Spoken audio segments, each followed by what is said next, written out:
Assalamualaikum warahmatullahi wabarakatuh.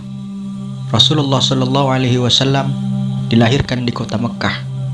Kota Mekkah adalah tempat kelahiran baginda Nabi Muhammad Shallallahu Alaihi Wasallam, dan kota Mekkah pula adalah kota dari ayah dan kakek-kakek baginda Nabi Muhammad Shallallahu Alaihi Wasallam.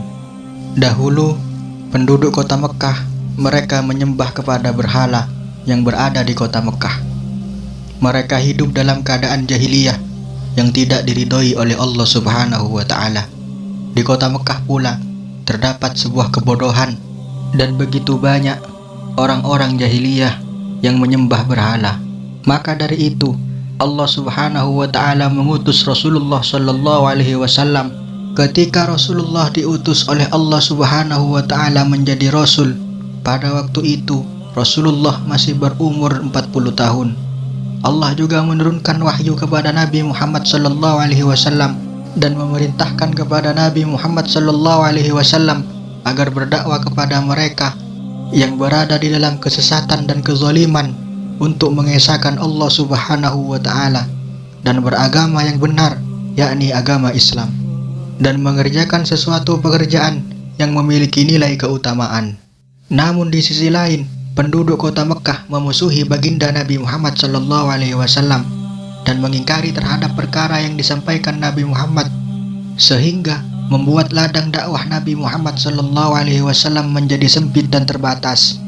Dikarenakan demikian, maka Allah Subhanahu wa Ta'ala memerintahkan kepada Nabi Muhammad agar hijrah berpindah dari kota Mekkah menuju kota Madinah yang dahulu terkenal dengan kota Yasrib. Namun sebelum kalian melanjutkan video pada kali ini, alangkah baiknya kalian menekan tombol merah di bawah ini dan nyalakan loncengnya agar kalian tidak ketinggalan dari video terbaru kami. Singkat cerita, maka pergilah sesuai dengan perintah Allah.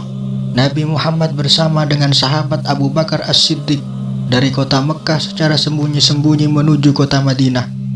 Namun penduduk Mekkah tidak membiarkan Nabi Muhammad Sallallahu Alaihi Wasallam dan sahabat Abu Bakar pergi begitu saja. Mereka orang-orang musyrik terus mengikuti jejak langkah Nabi Muhammad Sallallahu Alaihi Wasallam dan sahabat Abu Bakar.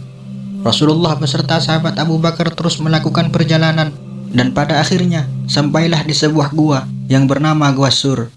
Secara letak geografis, Gua Sur terletak di antara kota Mekkah dan kota Madinah. Karena mereka orang-orang musyrik terus mengikuti jejak langkah Nabi Muhammad Sallallahu Alaihi Wasallam dan sahabat Abu Bakar, maka Nabi Muhammad dan sahabat Abu Bakar masuk ke dalam Gua Sur tersebut. Agar jejak langkah Nabi Muhammad beserta sahabat Abu Bakar tidak diketahui oleh orang-orang musyrik yang terus mengejar mereka berdua, maka Allah Subhanahu wa Ta'ala mengutus laba-laba agar supaya membuat sarang di antara pohon dan Gua Sur tersebut. Dengan hal demikian, maka tertutuplah pintu gua yang dilewati oleh baginda Nabi Muhammad Sallallahu Alaihi Wasallam dan sahabat Abu Bakar. Bukan hanya laba-laba, Allah juga mengutus burung merpati untuk terbang ke gua tersebut, dan pada akhirnya menyangkut di antara sarang laba-laba tersebut yang berada di permukaan masuk ke dalam gua.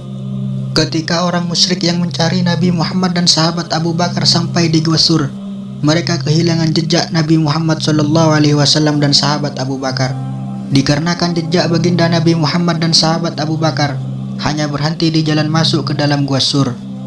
Akan tetapi Allah lah yang menghalang-halangi di antara orang-orang musyrik dan Nabi Muhammad beserta sahabat Abu Bakar, sehingga terjadilah percekcokan di antara mereka.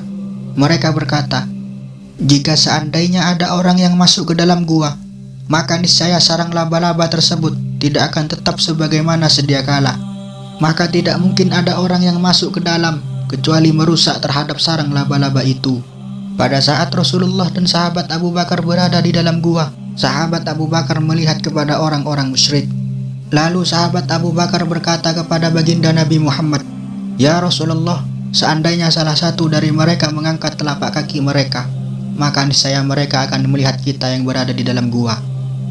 Lalu Rasulullah menjawab, "Apakah engkau mengira kita hanya berdua saja, sedangkan Allah bersama kita? Sebagaimana firman Allah Subhanahu wa Ta'ala dalam Al-Quran, sedang dia salah seorang dari dua orang ketika keduanya berada di dalam gua. Di waktu dia berkata kepada temannya, janganlah kamu berduka cita, sesungguhnya Allah bersama kita." Maka ketika orang-orang musyrik tidak menemukan baginda Nabi Muhammad SAW dan sahabat Abu Bakar, maka mereka pergi pulang meninggalkan gua tersebut dalam keadaan kecewa. Kemudian Rasulullah SAW bersama sahabat Abu Bakar melanjutkan perjalanannya untuk menuju ke kota Madinah. Singkat cerita, baginda Nabi Muhammad dan para sahabat yang ikut hijrah menetap di kota Madinah, dan di sanalah tampak dakwah keislaman dan menyebar luas dakwah agama Islam. Dan begitu banyak orang-orang yang berbondong-bondong masuk ke dalam agama Islam. Namun di sisi lain, kebencian orang-orang kafir yang berada di kota Mekkah masih saja menyimpan rasa permusuhan kepada baginda Nabi Muhammad SAW.